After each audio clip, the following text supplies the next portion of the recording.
rose. Remarquable par sa beauté, sa forme et son parfum, la rose est la fleur symbolique la plus employée en Occident. Elle correspond dans l'ensemble à ce qu'est le lotus en Asie, l'un et l'autre étant très proches du symbole de la roue. L'aspect le plus général de ce symbolisme floral est celui de la manifestation, issue des eaux primordiales, au-dessus desquelles elle s'élève et s'épanouit. Cet aspect n'est d'ailleurs pas étranger à l'Inde, où la rose cosmique, Tripasarundari, sert de référence à la beauté de la mère divine. Elle désigne une perfection achevée, un accomplissement sans défaut. Comme on le verra, elle symbolise la coupe de vie, l'âme, le cœur, l'amour. On peut la contempler comme un mandala et la considérer comme un centre mystique. La rose est, dans l'iconographie chrétienne, soit la coupe qui recueille le sang du Christ, soit la transfiguration des gouttes de ce sang, soit le symbole des plaies du Christ. Un symbole rosicrucien figure 5 roses, une au centre et une sur chacun des bras de la croix. Ces images évoquent soit le Graal, soit la rosée céleste de la rédemption. Et puisque nous citons les roses-croix, remarquons que leur emblème place la rose au centre de la croix, c'est-à-dire à l'emplacement du cœur du Christ, du Sacré-Cœur. Ce symbole est le même que la Rosa Candida de la Divine Comédie, laquelle ne peut manquer d'évoquer la rose mystique des litanies chrétiennes, symbole de la Vierge. Le même peut être aussi que celui du roman de la rose. Angelus Silesius fait de la rose l'image de l'âme, celle aussi du Christ, dont l'âme reçoit l'empreinte. La rose d'or, autrefois bénie par le pape le 4e dimanche de Carême, était un symbole de puissance et d'instruction spirituelle, entre parenthèses, Deva, mais aussi sans doute un symbole de résurrection et d'immortalité. La rosace gothique et la rose des vents marquent le passage du symbolisme de la rose à celui de la roue. Il faut enfin noter le cas particulier, en mystique musulmane, d'un Saadi de Shiraz, pour qui le jardin des roses est celui de la contemplation. J'irai cueillir les roses du jardin, mais le parfum du rosier m'a enivré. Langage que la mystique chrétienne ne refuserait en aucune manière, en commentaire du Cantique des Cantiques sur la rose de Saron. La rose, par son rapport avec le sang répandu, paraît souvent être le symbole d'une renaissance mystique. Sur le champ de bataille où sont tombés de nombreux héros, poussent des rosiers et des églantiers. Des roses et des anémones sont sortis du sang d'Adonis, tandis que ce jeune dieu agonisait. Il faut, dit Mircea Eliade, que la vie humaine se consume complètement pour épuiser toutes les possibilités de création ou de manifestation.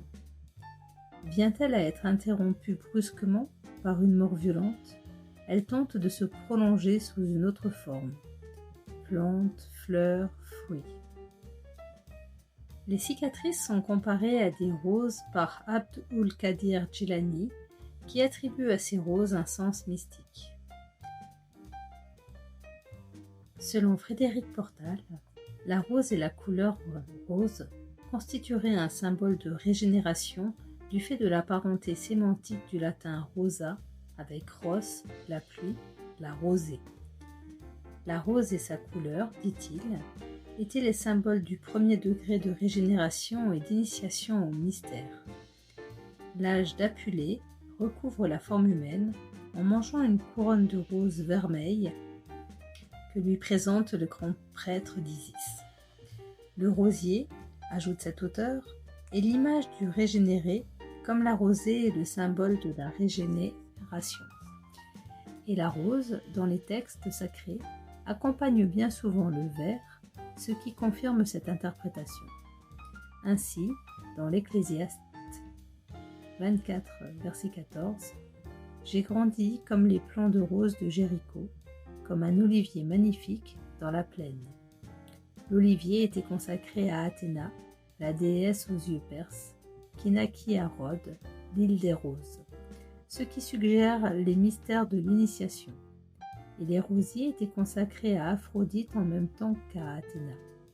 La rose était chez les Grecs une fleur blanche, mais lorsque Adonis, protégé d'Aphrodite, fut blessé à mort, la déesse courut vers lui, se piqua à une épine et le sang colora les roses qui lui étaient consacrées. C'est ce symbolisme de régénération qui fait que, depuis l'Antiquité, on dépose des roses sur les tombes. Les anciens nommaient cette cérémonie Rosalia. Tous les ans, au mois de mai, ils offraient aux mânes des défunts des mets de roses. Et Hécate, déesse des enfers, était parfois représentée la tête sainte d'une guirlande de roses à 5 feuilles. On sait que le nombre 5, succédant au 4, nombre d'accomplissement, marque le départ d'un nouveau cycle. Au 7e siècle, selon Bède, le tombeau de Jésus-Christ était peint d'une couleur mélangée de blanc et de rouge. L'on retrouve ces deux éléments composants de la couleur rose, le rouge et le blanc, avec les valeurs symboliques traditionnelles sur tous les plans, du profane au sacré, dans la différence accordée aux offrandes de roses blanches et de roses rouges, ainsi que dans la différence entre les notions de passion et de pureté et celle d'amour transcendant et de sagesse divine. Aux armes des religieuses, dit le palais de l'honneur, l'on met une couronne composée de branches de rosier blanc, avec ses feuilles, ses roses et ses épines, qui dénotent la chasteté qu'elles ont conservée parmi les épines et les mortifications de la vie. La rose est devenue un symbole de l'amour et plus encore du don de l'amour pur. La rose comme fleur d'amour remplace le lotus égyptien et le narcisse grec. Ce ne sont pas les roses frivoles de Catulle, mais les roses celtiques, vivaces et fières, non dépourvues d'épines et lourdes d'un doux symbolisme. Celles du roman de la rose, dont Guillaume de Loris et Jean de Meung font le mystérieux tabernacle du jardin d'amour, de la chevalerie, Rosa Mystica des litanies de la Vierge, rose d'or que les papes donneront aux princesses méritantes, enfin l'immense fleur symbolique que Béatrice montre à son amant fidèle, parvenu au dernier siècle du paradis, rose et rosace à la fois.